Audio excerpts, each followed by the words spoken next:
Let me ask you something. Why is it that we spend over 13 years in school learning algebra, analyzing Shakespeare, memorizing the periodic table, but we're never taught how to manage a paycheck, budget our expenses, or grow our money? Crazy, right? You leave school knowing how to solve for X, but completely unprepared to solve for rent, credit card debt, or that first emergency that wipes out your bank account. Let's face it, if you're feeling overwhelmed by money, confused by credit scores, or just tired of living paycheck to paycheck, it's not your fault. The system never taught you how money really works.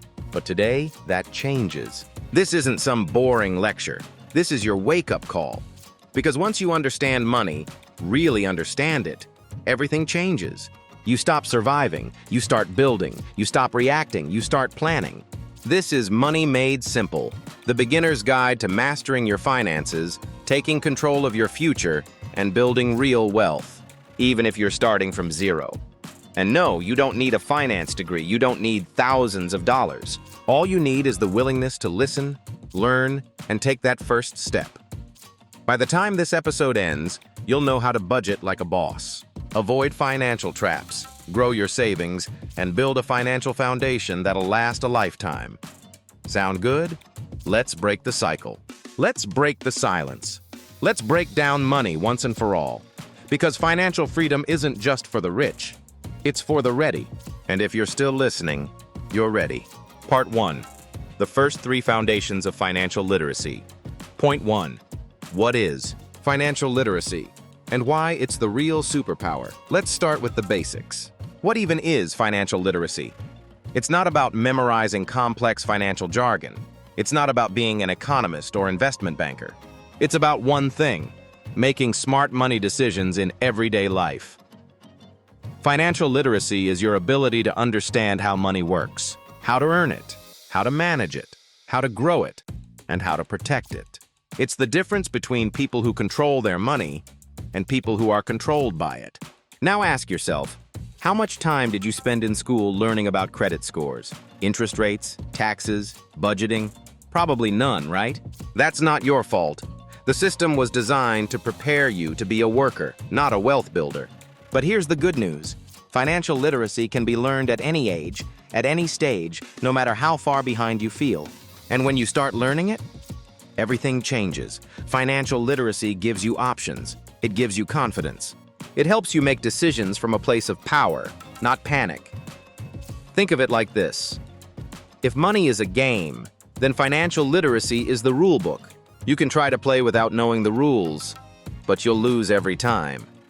And the people who do know the rules, they're playing on a completely different level. They're building wealth while you're stuck in survival mode. They're choosing how they live, while others are just trying to get by. And here's the truth that most people never hear. It's not about how much you earn. It's about what you do with what you earn. There are people making $40,000 a year with a strong financial foundation, and people making 6 figures who are drowning in debt. Financial literacy isn't about income. It's about habits, mindset, discipline. Once you understand that, you stop chasing quick fixes, and you start building a foundation that lasts for a lifetime. Point 2. Budgeting. Tell your money where to go before it disappears. Let me ask you a simple question. At the end of the month, do you ever look at your bank account and think, where the heck did all my money go? That's what happens when you don't budget. Your money vanishes. Not all at once, but drip by drip. A coffee here, a random online purchase there, and boom, your paycheck's gone, and you've got nothing to show for it. Budgeting is not about restricting your freedom. It's about creating financial clarity. It's not punishment. It's power. Think of your budget as a plan, a game plan that tells every dollar you earn what job it has. Because if you don't tell your money where to go, it'll leave without asking for permission. Now, budgeting doesn't have to be complicated. You don't need spreadsheets with 37 categories. You need a system that works and that you'll actually stick with. One of the simplest and most effective is the 50-30-20 rule. 50% of your income goes to needs: rent, utilities, groceries, basic transportation. 30% goes to wants: dining out, subscriptions, shopping, entertainment. 20% goes to savings and debt repayment. That's your future fund. Easy to remember, easy to start. But don't get stuck on the exact percentages. They're a guide, not a prison. Adjust them based on your goals, your lifestyle, and your income level. Another powerful method is zero-based budgeting. You assign every single dollar a job until your income minus expenses equals zero. No guessing, no miscellaneous categories. Every dollar has a mission. Now here's where most people go wrong. They create a budget, then ignore it after a week. That's like setting a fitness plan and never going to the gym. You need to check in weekly, track your spending, adjust when necessary, and most importantly, be honest with yourself. If you overspent on takeout last month, own it. No guilt, no shame, just tweak and keep going. And here's the kicker. Budgeting isn't just about cutting back. It's about making room for what actually matters to you. It's about spending intentionally. You want to travel more? Add a travel category. You love concerts or gear or experiences? Budget for them. Guilt-free. Because budgeting is freedom with structure. It's giving your money a map so you can finally go where you want to go. Point 3. Earning money. Active, passive, and the income game plan.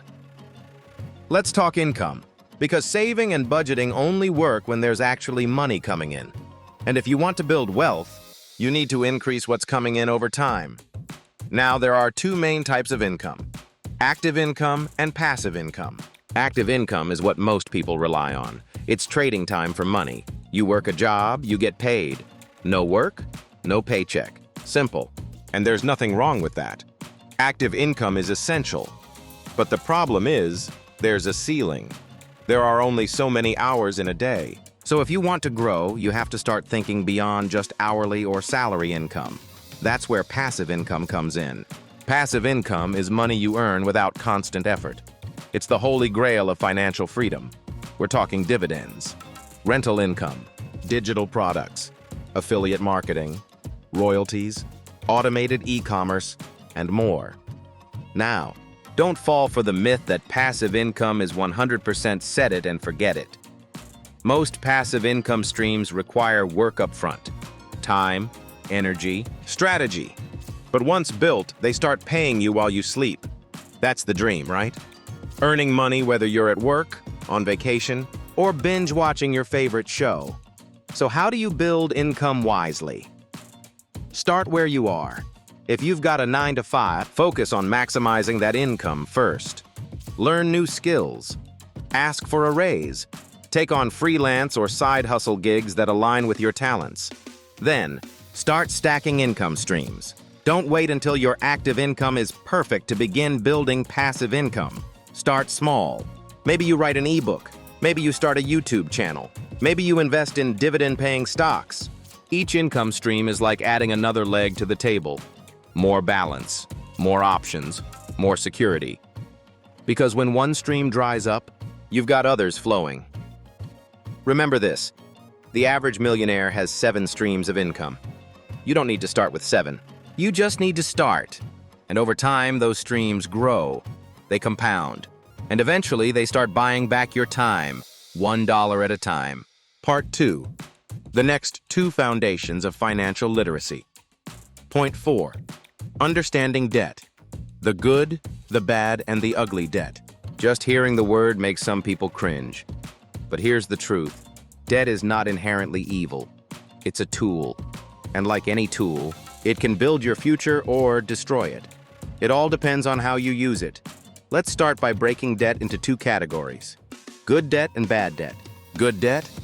That's debt used to acquire something that grows in value or generates income over time. Think student loans for a high-earning degree, a mortgage on a home that appreciates, a small business loan that expands your income potential. Now, don't misunderstand. Just because it's labeled good doesn't mean it's risk-free.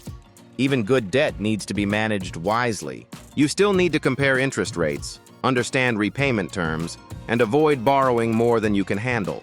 Then there's bad debt, the silent killer of financial dreams, high-interest credit cards, buy now, pay later traps, personal loans used for lifestyle inflation.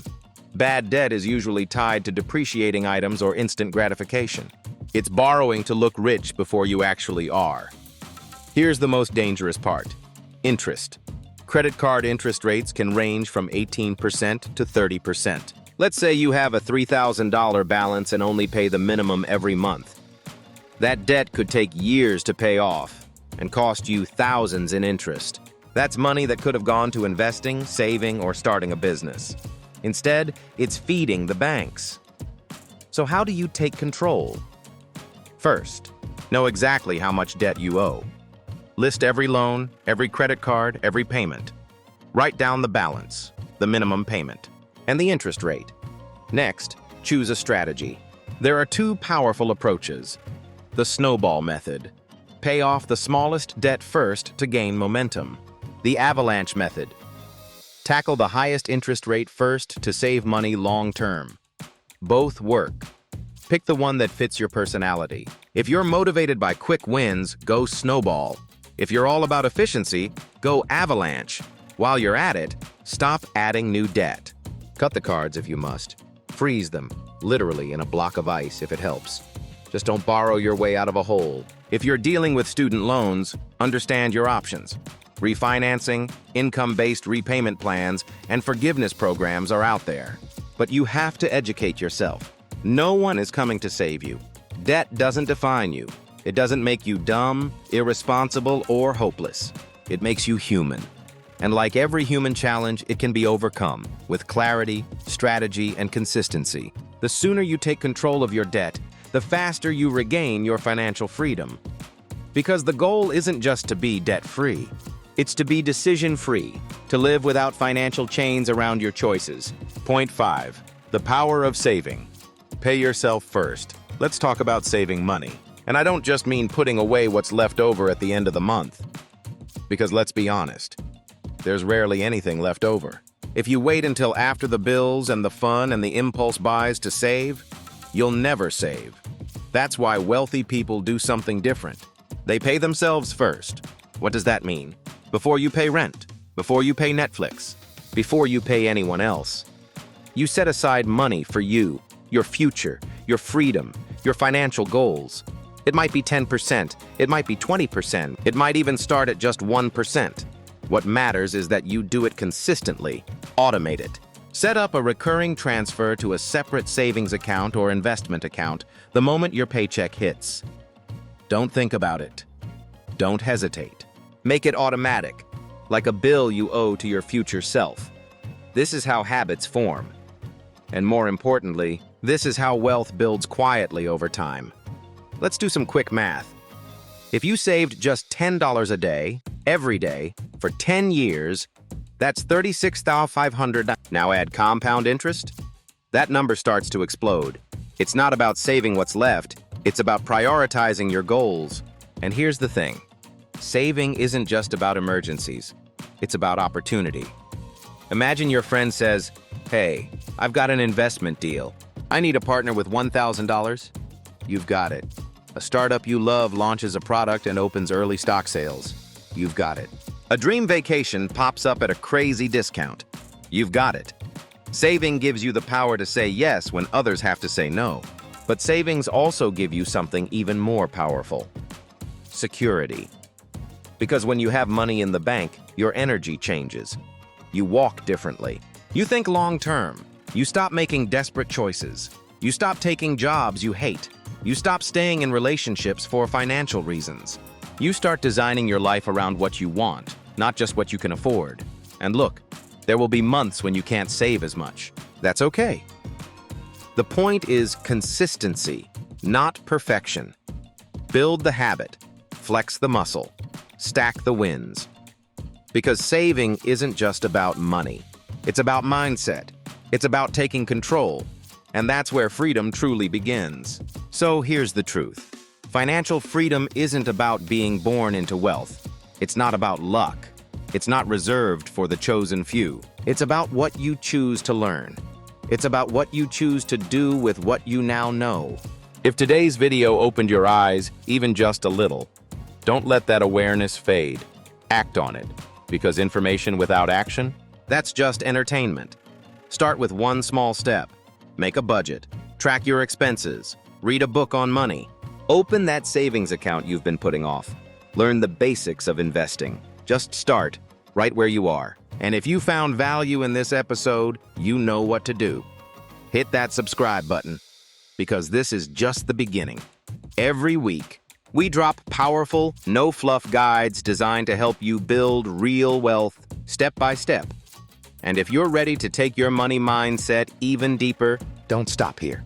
Tap the next video titled The Power of Compounding: How the Rich Get Richer While You Wait. Because that's where the real magic begins. You don't need to be perfect. You don't need to know everything. You just need to start. And remember, money isn't the goal. Freedom is. And every wise decision you make today brings you one step closer to the life you were meant to live. Let's build that life together.